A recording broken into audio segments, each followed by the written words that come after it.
जय मसीह की। और आज फिर बात करेंगे एक वचन के द्वारा।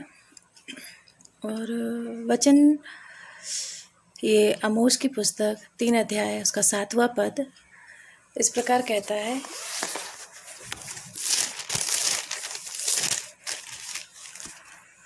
इसी प्रकार से प्रभु यहोवा अपने दास भविष्यवक्ताओं पर अपना मर्म बिना प्रकट किए कुछ भी ना करेगा। और ये वचन अभी मुझे कल मिला, मैं आपको बताऊं। और ये बता रहा है कि परमेश्वर कैसे कोई चीज़ जब करने पर होता है, अपनी भविष्यवाणी को पूरी करने पर, तो वो अपने लोगों पर इस बात को प्रकट करता है। शायद हम ना समझ पाए उस बात को, लेकिन ये चीज़ें हुई और मैं उस बात को भूल भी गई थी। मैं आपको बताऊं, क्योंकि बीते समय सब चीज़ें ठीक नहीं रही थी, तो मैं इस बात को भूल गई थी। लेकिन परमेश्वर ने फिर इस वचन के द्वारा याद कराया कि परमेश्वर अपने दासों पर अपनी चीज़ों को प्रकट करता है। तो बात 2020 की थी और उस समय मैंने 2 स्वप्न देखे। और ये फरवरी महीने की घटना है, फरवरी की स्टार्टिंग की घटना है। और घटना थी, स्वप्न था इस प्रकार का कि हम हस्बैंड वाइफ रेडी हो रहे हैं चर्च के लिए और निकलने वाले हैं और निकले हैं बाइक से, लेकिन रोड पर कोई दिख नहीं रहा है, कोई नहीं दिख रहा है, कोई नहीं दिख रहा है, बिल्कुल रोड सुनसान है, सिर्फ पुलिस घूम रही है। तो हम लोग को बड़ा अजीब सा लगा कि ऐसा क्यों हो रहा है, रोड पर कोई क्यों नहीं दिख रहा है और सिर्फ पुलिस की गाड़ियाँ क्यों घूम रही हैं और पुलिस क्यों है। तो चर्च की बिल्डिंग के पास ही पहुँचे थे कि वहाँ पर पुलिस वालों ने रोक दिया और कहा कि आगे नहीं जाना है। तो हमने कहा क्यों? कहने लगे नहीं, सब कुछ बंद है। तो हमने पूछा क्यों? कह रहे नहीं, अब कुछ नहीं खुलेगा, सब कुछ बंद रहेगा। और उन्होंने कहा अपने घर वापस चले जाओ। और हम वापस आ गए। ये पहला स्वप्न था। और उसके ठीक 15 दिन बाद मैंने फिर परमेश्वर ने मुझे एक स्वप्न दिखाया और स्वप्न था ये कि हम परिवार के साथ अपने मतलब हस्बैंड वाइफ और तब तक बड़ी बेटी थी, तो एक कांच की बिल्डिंग है और उसमें बहुत से लोग हैं और भी बहुत से लोग हैं उसमें हैं। और मैं देख रही हूँ उस कांच की बिल्डिंग से, क्योंकि कांच की बिल्डिंग थी तो वो दिखाई देता है आर पार का सब चीज़ें। तो देख रही हूँ आसमान से एक पानी का बड़ा सा सैलाब आया है, बहुत बड़ा सैलाब। और मैं इतना डर गई कि हम तीनों ने कहा कि अब तो लास्ट समय है, चलो यहीं दुआ कर लेते हैं क्योंकि अब सब कुछ ख़त्म हो जाएगा। तो हमने प्रार्थना की कि अगर प्रभु तेरी इच्छा है तो हम तेरे समीप आते हैं। और हमने कहा आमीन। और आमीन कह के आँख खोली तो मैंने देखा कि सैलाब तो आया लेकिन उस कांच तक नहीं पहुंचा। कांच पर पानी के छींटे तो थे लेकिन वो कांच नहीं टूटा। लेकिन वो सैलाब हजारों लाखों की संख्या में उसमें लोग बह रहे थे, वो मरे हुए लोग थे जो मर गए और उसमें पानी में बह रहे थे। तो ये दोनों सपनों का अर्थ हम नहीं समझे कि चीज़ें बंद हो जाएंगी या लोग मरेंगे। लेकिन मार्च के एंड में जब लॉकडाउन की घोषणा हो गई तो पहला स्वप्न पूरा मतलब वो बातें होती हुई दिखाई दी कि जब कहा गया था कि सब कुछ बंद हो जाएगा और वो बात पूरी हुई। तब तो नहीं समझ में आया कि लॉकडाउन का मतलब भी क्या होता है, लेकिन वो चीज़ समझ में आई कि हाँ, परमेश्वर ने पहले से आगाह किया था, लेकिन हम समझे नहीं और लॉकडाउन हुआ। और ठीक 1 साल बाद यानी 2021 के में लोगों की मरने की गिनती शुरू हो गई और वो लाखों में पहुंची इस कोरोना की वजह से। तो ये 2 सपने जो मैंने इसलिए शेयर किए कि ये बीते समय की घटना थी और इस बात में इतना मुझे ज्ञान नहीं था, लेकिन जब ये बातें पूरी हुई तब समझ में आया कि हाँ, परमेश्वर ने अपनी चीज़ों को प्रकट किया था और वो हुई भी। और ये मिलेगा जब ये लाशों ये जी चीज़ें जो बता रही हूँ, ये होशों की पुस्तक में 13 अध्याय और उसके 6 और 7वें पद में लिखा है, परंतु जब इज़राइली चराए जाते थे और वे तृप्त हो गए, तब तृप्त होने पर उनका मन घमंड से भर गया, इस कारण वे मुझको भूल गए। इसलिए मैं उनके लिए सिंह सा बना हूँ, मैं चीते के समान उनके मार्ग में घात लगाए रहूँगा। मैं बच्चा छीनी हुई रिछनी के समान बनकर उनको मिलूंगा और उनके हृदय की झिल्ली को फाड़ूंगा और सिंह के समान उनको वहीं खा डालूंगा जैसे वन पशु उनको फाड़ डाले। और बीते समय में हमने देखा कि लोग कैसे मरे, कैसे लॉकडाउन में परिस्थितियाँ रहीं। क्यों ऐसा हुआ कि यहाँ इजरायली लिखा है, लेकिन इजरायली आज हम उन्हीं इजराइलियों की तरह हो जाते हैं कि जब हमें परमेश्वर मिलता है, हम चराए जाते हैं, तो हमारा मन, लिखा है वहाँ पर, उनका मन घमंड से भर गया, घमंड से भर गया।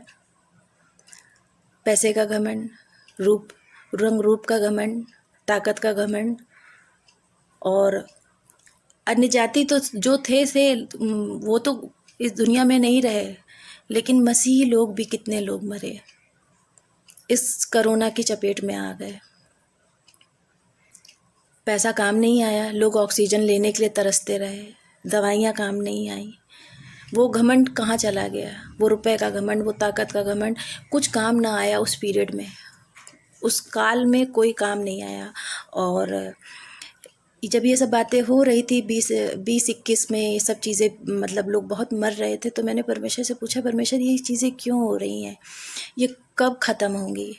तो परमेश्वर का जवाब आया, मैं आपको बताऊं, स्वप्न में। फिर से मुझे स्वप्न परमेश्वर ने दिया, और वो स्वप्न था, अप्रैल में मैंने स्वप्न देखा, और मैं इस बात को भूल भी गई, मैं आपको बताऊं। स्वप्न ये था कि हम हस्बैंड वाइफ पैदल चले जा रहे हैं एक रोड पर, और हम देख रहे हैं, मतलब हमें आवाज़ सुनाई देती है मसीह गीत की। तो हम लोग कहते हैं कहाँ मसीही गीत गाए जा रहे हैं, तो एक घर देखते हैं, तो उस घर में हम लोग चले जाते हैं हस्बैंड वाइफ, और जाकर देखते हैं कुछ लोग आराधना कर रहे हैं। हम जाकर बैठते हैं और आराधना ख़त्म होती है। आराधना ख़त्म हो जाती है तो वहाँ पर कुछ लोग बैठे हैं, कुछ लोग चले गए हैं, ये चीज़ देख रहे हैं। तो वहाँ पर 3 बुज़ुर्ग हैं, और 3 बुज़ुर्गों ने एक सवाल पूछा मुझसे कि तुमको तो पहले से ही परमेश्वर ने बताया था कि लॉकडाउन होगा और कोरोना की ये हालत, मतलब कोरोना जब आएगा लॉकडाउन लगेगा और ये सब चीज़ें होंगी, तो अब तुम बताओ, अब इसके बाद क्या होने वाला है, इसके बाद की विपत्ति क्या होगी और कब होगी? जब उन्होंने मुझसे पूछा तो मैं सही बताऊँ, मैं घबरा गई। मैं उनकी शक्ल देख रही थी, मैं उन्हें बता नहीं पाई। तो हस्बैंड साथ में ही खड़े थे, तो उन्होंने कहा मैं बताऊँ? तो उन्होंने कहा हाँ तुम बताओ। और फिर हस्बैंड ने बताया कि 2022 सितंबर के एंड से तकलीफ़ें शुरू हो जाएंगी। तो उन्होंने कहा हाँ सही कह रहे हो। और उन्होंने कहा चलो इसे कैलकुलेट करते हैं। और फिर वो हमें हम हस्बैंड वाइफ को, और वो 3 लोग थे, और वो टीचर थे, मैं आपको बताऊं, टीचर जैसा ड्रेसअप, बढ़िया कोट पैंट पहने हुए, लेकिन एजेड लोग थे। और वो एक दूसरे रूम में हमें लेकर गए, और एक बड़ा सा चक्र उन्होंने दिखाया, और उस चक्र पर दिन, तारीख, साल और महीने लिखे हुए थे। तो उन्होंने कैलकुलेट किया, और उन्होंने कहा तुम बिल्कुल सही कह रहे हो। और मैं तो भूल गई थी, लेकिन सही बताऊं वो समय फिर से आ गया कि 2022 आ गया है, और सितंबर के एंड के समय से बताया था। और ये सावधानी बरतने वाली बात है कि अब हम रोटी कपड़ा मकान चंगाई छुटकारे या शादी ब्याह, इन सब चीज़ों के लिए पैनिक ना हो। परमेश्वर अपने समय पर अपनी चीज़ों को करने पर है, लेकिन अगर हमारा रिश्ता अब सीरियस नहीं हुआ, तो मैं बता दूं, जैसे कोरोना के समय चाहे मसीह थे चाहे गैर मसीह, परमेश्वर ने किसी को नहीं छोड़ा, क्योंकि वो घमंड से भरे हुए थे। उनको अपनी अपनी चिंताएं, घमंड भरा हुआ था, परमेश्वर की कुछ नहीं पड़ी। लेकिन परमेश्वर ने इस वचन के द्वारा आगाह किया, और वचन भी कहता है इफिसियों की पुस्तक 5 अध्याय उसके 16 पद में, अवसर को बहुमूल्य समझो क्योंकि दिन बुरे हैं।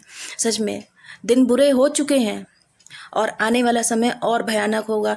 परमेश्वर ने कहा कोरोना कुछ नहीं है इसके आगे, जो आने वाला समय है वो और कष्टप्रद हो जाएगा, जो मुझसे लिपटा रहेगा बिना किसी लालच के। तब जैसा वचन संहिता 91 कहता है कि जो मुझे तब मैं उसे छुड़ा लूँगा, संकट में मैं उसे छुड़ाऊँगा, क्योंकि उसने मुझसे स्नेह किया है। आज हम अपने आप में करेक्शन करें इस बात के लिए कि कहीं वो विपत्ति, वो परेशानी में तो हम ना आ जाएं, कि परमेश्वर ने हमें आगाह कर दिया है कि आने वाला समय स्टार्टिंग हो चुकी है। 2022 सितंबर के एंड से जो चल रहा है, मैं बताऊं बहुत भयानक हो जाएगा, बहुत भयानक, जैसा परमेश्वर ने बताया और जिसकी कल्पना नहीं की गई है। कोरोना कुछ भी इसके आगे नहीं था। मैं आपको बताऊं, परमेश्वर ने जैसा बताया है वो, इसलिए मैं इस वचन को कि हम सावधान हो जाएं कि दिन बुरे हैं, और अवसर है, आज भी अवसर है हमारे पास। इस अवसर को हम बहुमूल्य समझें, हम सीरियस हो जाएं परमेश्वर से अपने रिलेशनशिप के लिए, ताकि जब बीते समय जो संकट रहा और परमेश्वर से लिपटे रहे, परमेश्वर ने उन्हें छुड़ाया, उन्हें बचाया।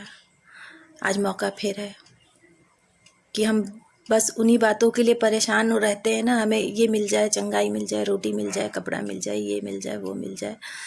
मैं आपको बताऊं, ये सब चीज़ें बेकार हो जाएंगी और हम यहीं छूट जाएंगे, यहीं छूट जाएंगे। हमारी तैयारी इस पृथ्वी पर स्वर्ग जाने के लिए है। हम तैयारी करें आत्मिक रूप से, ताकि हम जो प्रभु ने हमारे लिए रखा है स्वर्ग में स्थान, हम वहाँ पहुँचने पाएँ। और आशा करती हूँ इस छोटे से वचन के द्वारा आप सबको आशीष मिली और एक अवेयरनेस मिली कि हम प्रभु के नज़दीक जाएं और अपने रिलेशन के लिए बहुत सीरियस हो जाएं, बहुत सीरियस। अब ठट्ठों में ना उड़ाएं, अब यूं ही समय ना गवा दें, यूं ही चीज़ें खराब ना कर लें, यूं ही चंगाई के लिए परेशान ना हो जाएं, यूं ही शादी के लिए, यूं ही बच्चे के लिए, यूं ही सब बातों के लिए परमेश्वर को दरकिनार ना कर दें। सीरियस हो जाए, बहुत सीरियस। अगर आज सीरियस नहीं होंगे तो पता नहीं आने वाले समय में क्या होगा, वो तो परमेश्वर सब बातों को बताएगा। लेकिन परमेश्वर के आत्मा ने अगुवाई दी, तो इसलिए इस बात को हमने रखा कि हम अपने रिलेशनशिप में परमेश्वर के साथ सीरियस हो जाए। प्रभु आपको आशीष दे। जय मसीह की।